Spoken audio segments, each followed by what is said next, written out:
মন কৰক আপোনালোকে, ইয়ালৈ শিক্ষক শিক্ষয়িত্ৰীসকল ক'ৰ পৰা আহিছে? ডিব্ৰুগড়ৰ পৰা আহিছে কোনোবা এগৰাকী সপ্ৰতিভ এগৰাকী শিক্ষয়িত্ৰী, কোনোবা এজন আহিছে ধেমাজিৰ পৰা, কোনোবা এজন আহিছে যোৰহাটৰ পৰা, আহি ইয়াত গোট খাইছে।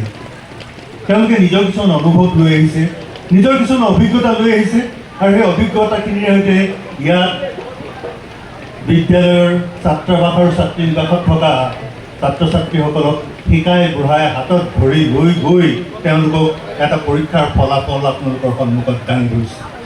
আমি জানো বৰ্তমানৰ আমাৰ যিটো চৰকাৰী শিক্ষা ব্যৱস্থা, বিদ্যালয়বিলাক কেনেকৈ লাহে লাহে ধ্বংস হৈছে, শেষ হৈ গুচি গৈছে। আপোনালোকে মন কৰি আছে, চৰকাৰী বিদ্যালয়ত ছাত্ৰ ছাত্ৰীসকল আজিকালি নাযায়। অভিভাৱিখন কৰিছে ইয়াত, যদিও ব্যক্তিগত খণ্ডত এই ল'ৰা ছোৱালীবিলাকক কেৱল তেওঁলোকৰ পৰা পইচা কেইটামান লৈ ছাত্ৰ ছাত্ৰীসকলক শিকোৱাৰ নামত কিবা শিকাই তেওঁলোকৰ পৰা তেওঁলোকৰ নিজৰ জীৱনটো স্বচ্ছলভাৱে আগবঢ়াবলৈ শিক্ষকসকলে এইটো কাম কৰা নাই।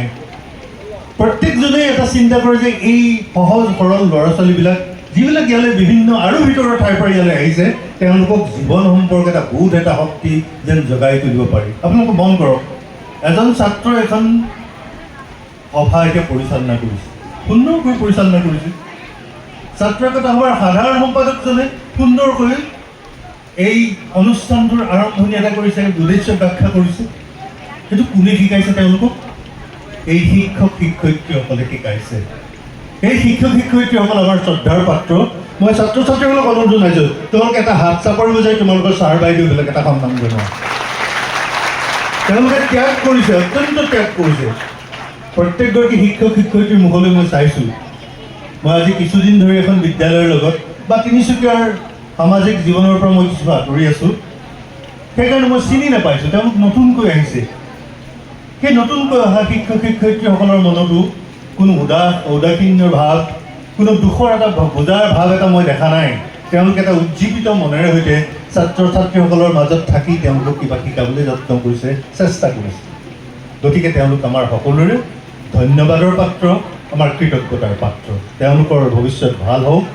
বহুতো শিক্ষক শিক্ষয়িত্ৰী ইয়ালৈ আহে, তাৰ পৰা ইয়াতকৈ সুন্দৰ এটা জীৱনৰ যেতিয়া অৱতাৰণা হয় তেওঁলোকৰ সন্মুখত, তেওঁলোকে সুখ্যাতিৰে সেইবিলাক ঠাইলৈ গুচি যায় আৰু তাতো গৈ তেওঁলোকে নিজকে নিজে প্ৰতিষ্ঠা কৰিবলৈ সক্ষম হৈছে। মই এই শিক্ষক শিক্ষয়িত্ৰীসকল নতুন এটা সপোন লৈ কৰ্মজীৱন, শিক্ষকতাৰ জীৱন যিসকলে আৰম্ভ কৰিছে, তেখেতসকলক মই এটা কথা ক'ব বিচাৰিছোঁ। আপোনালোকে ইয়ালৈ আহি এই কণ ল'ৰা ছোৱালীবিলাকৰ মাজত, এতিয়া জেঠ মাহৰ শেষ হৈছে, মানুহে কঠীয়া সিঁচিছে, বোকা পানীত কঠীয়া সিঁচিছে, কঠীয়া লহপহকৈ বাঢ়ি আহিছে।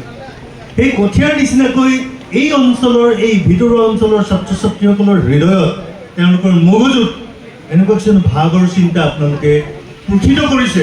সেইবিলাক এটা সময়ত সেউজীয়া এখন ধাননি পথাৰ হৈ তাৰ পৰা শস্য শ্যামল হৈ উঠিব, তাৰ পৰা সুন্দৰ শস্যৰ গুটি আমাৰ সমাজলৈ ঘূৰি যাব। এইটো এটা ডাঙৰ ত্যাগ আপোনালোকে কৰিছে। কেৱল কেইটামান পাৰিশ্ৰমিকৰ বিনিময়ত এই শিক্ষক শিক্ষয়িত্ৰীসকলে কিন্তু ইয়াত যিমান দিন আছে, যিমান সময়লৈকে আছে, তেওঁলোকে কিন্তু নিজৰ সৰ্বস্বখিনি দান কৰি এই ছাত্ৰ ছাত্ৰীসকলক আগবঢ়াই নিছে। বৰ ডাঙৰ কথা, বৰ সৰু কথা নহয়।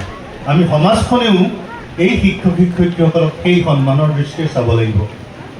তেওঁলোকৰ আজি তেনেকুৱা এটা স্বচ্ছল জীৱন আমি দিব পৰা নাই।